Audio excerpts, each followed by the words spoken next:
What information are mainstream doctors telling women that you disagree with? How much longer do we have? First of all, I just want to give a shout out to doctors in general. I feel bad when people come down on them. I have for just doing what they're taught to do. You know, I always say, if you go to a chiropractor, expect an adjustment, right? And if you go to an acupuncturist, expect needles. If you go to a doctor, expect a prescription.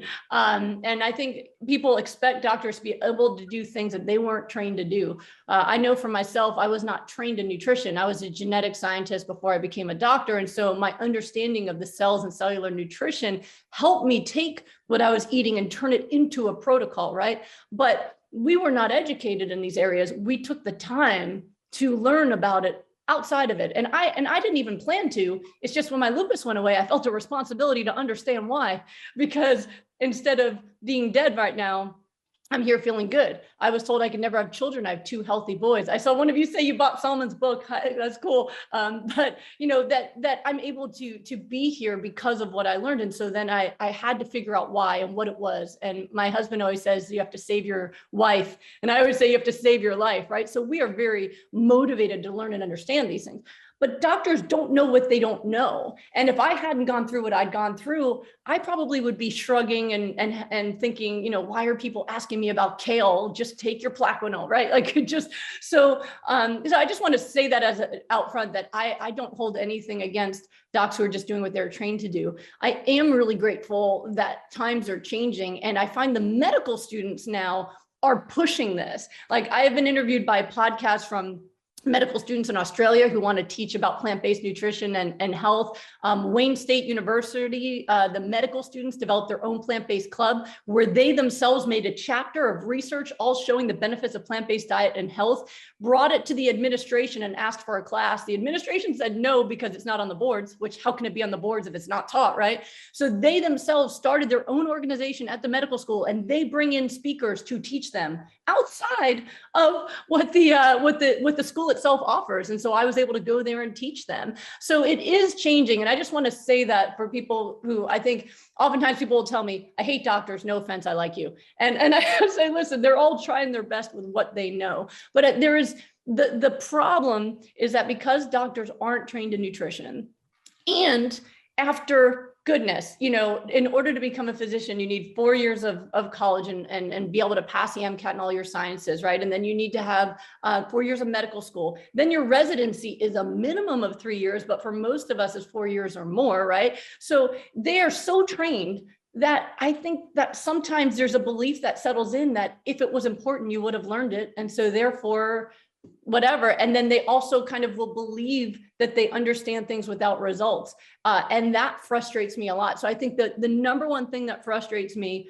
about anybody giving recommendations about diet is oftentimes they're based off of what they think rather than what they've tested. And this happens even in the plant-based world as well, where people will make kind of a generalization about food that these are good or these are bad, especially fats, you know, putting them all in the same category.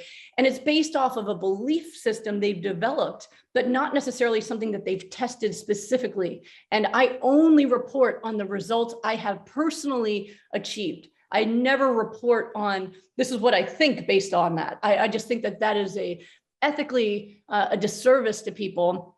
As both a physician and a former patient, I just do not believe it's ethical to give people advice on what they eat without having tested it and know what you're talking about. So that part really bothers me. There are also diets doctors will fall prey to any fad diet just like anybody else because they're not educated in it. So like recently I was on Fox News talking with another doctor who's a keto guy, and he's like, it works, all my patients lose weight, and you're hurting your patients by not telling them that this way that lose weight where they can eat butter and cheese all day.